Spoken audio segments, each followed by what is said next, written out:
Okay, hello Cloud Gurus and welcome to this lecture. This is the application summary lecture. So congratulations, you've done really well. You've got just one more section left and then you'll be able to go ahead and book your exams and hopefully pass on the first attempt. The next section of the course is super fun as well because we're going to do a whole bunch of serverless stuff.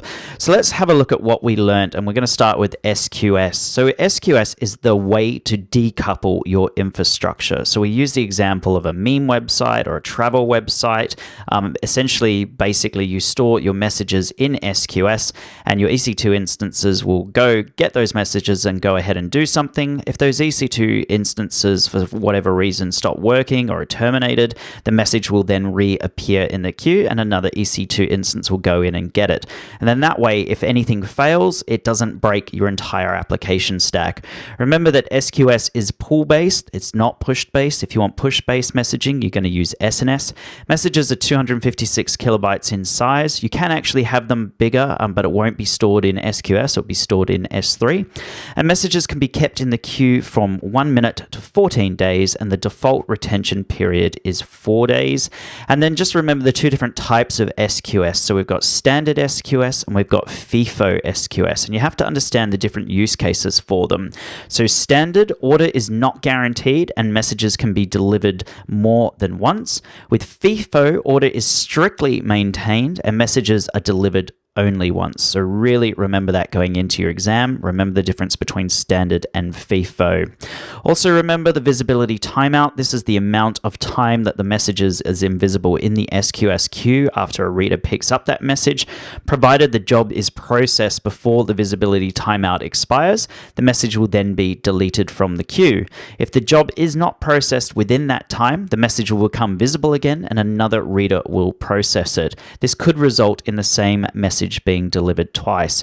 So if you are getting the same message being delivered twice and this is the root cause, you may want to increase your visibility timeout just to give your EC2 instances that little bit of extra time to process the message. And just remember that the visibility timeout maximum is 12 hours. Also remember that SQS guarantees your messages will be processed at least once. And then long polling is a way to retrieve messages from your SQS queues, while regular short polling returns immediately, even if the message queue being polled is empty. Long polling doesn't return a response until a message arrives in the message queue or the long poll times out. And this is a way of saving money with SQS. Moving on to SWF, I appreciate we just sort of glazed over it a little bit. Really, you just need to understand SWF versus SQS because you're going to get scenario-based questions and you really want to pick the right one.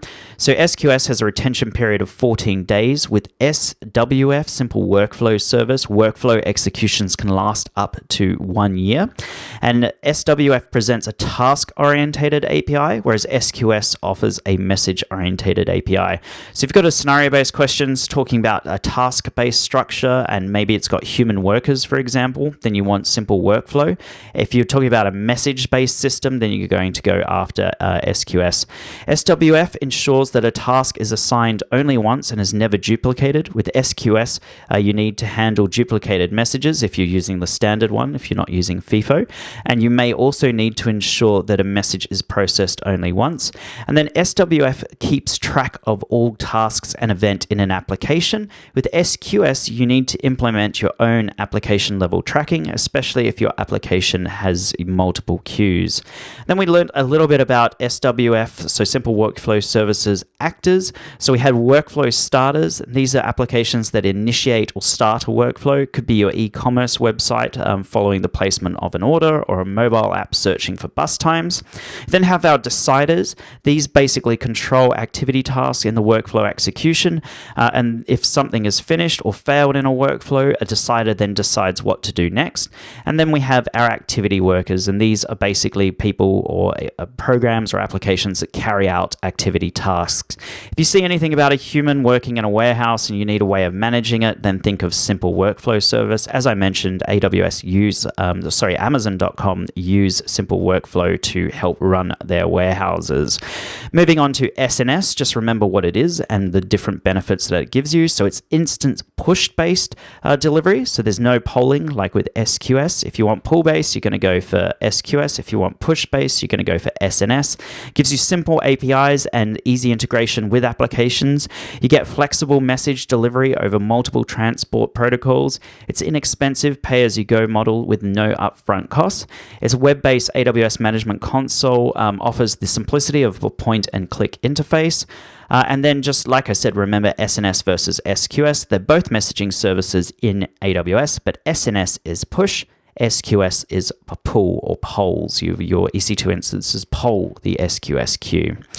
Moving on to Elastic Transcoder, it's really simple. Just remember that it's a media transcoder in the cloud. It converts your media files from their original source format into different formats that will play on smartphones, tablets, PCs, etc. Then API Gateway, I appreciate that this was quite high level. We are going to get our hands dirty with API Gateway in the next section of the course. API Gateway is definitely worth 5 or 10 marks. So just remember what it is at a high level. It's basically a gateway into your AWS resources, your AWS infrastructure. It has caching capabilities to increase performance. It's low cost and scales automatically. That being said, you can throttle API Gateway to prevent attacks, and you can log your results to CloudWatch using API Gateway. And then if you're using JavaScript or Ajax that uses multiple domains with API Gateway, you have to ensure that you have enabled CORS on your API Gateway, so cross-origin resource sharing. And remember that CORS is always enforced by the client's browser. Moving on to Kinesis, just remember the difference between Kinesis Streams and Kinesis Firehose. Kinesis Streams has data persistence. It's going to store your data by default for 24 hours, but can go up to a longer period of time. So you get your data persistence, and then you have your EC2 instances going in and getting the data from the streams. Kinesis Firehose is where you need to analyze your data in real time and then find a place to store it, because there is no persistence. So you could have Lambda functions running in Firehose that then store that data into S3, or they could put it into Elasticsearch clusters, etc., etc. So if you see anything mentioning about shards or about data persistence, you want streams. If you want real-time analytics and then a place to put it instantly with no data persistence, then you're going to be using Firehose. And you're going to be given scenario-based questions where you must choose the most relevant service. And then you have Kinesis Analytics, which basically helps you analyze your data in both Firehose as well as Kinesis Streams. And then finally, we looked at Cognito. So Cognito allows us to do web identity federation. Federation essentially allows users to authenticate with web identity providers such as Google, Facebook, and Amazon. And essentially the way it works is the user authenticates first with the web ID provider and receives an authentication token, which is then exchanged for temporary AWS credentials, allowing them to assume an IAM role. And Cognito is an identity broker which handles the interaction between your applications and the web ID provider, so you don't need to go ahead and write your own code for this. And then the main thing to remember for Cognito is the difference between our user pools. So our user pools are user-based, and they handle things like user registration, authentication, and account recovery, etc., whereas identity pools authorize access to our AWS resources. So that is it for this section of the course. You've done really, really well. In the next section, we're going to go in and learn all about Lambda and serverless architectures, and then we're going to start building some serverless websites. So if you've got the time, please join me in the next lecture. Thank you.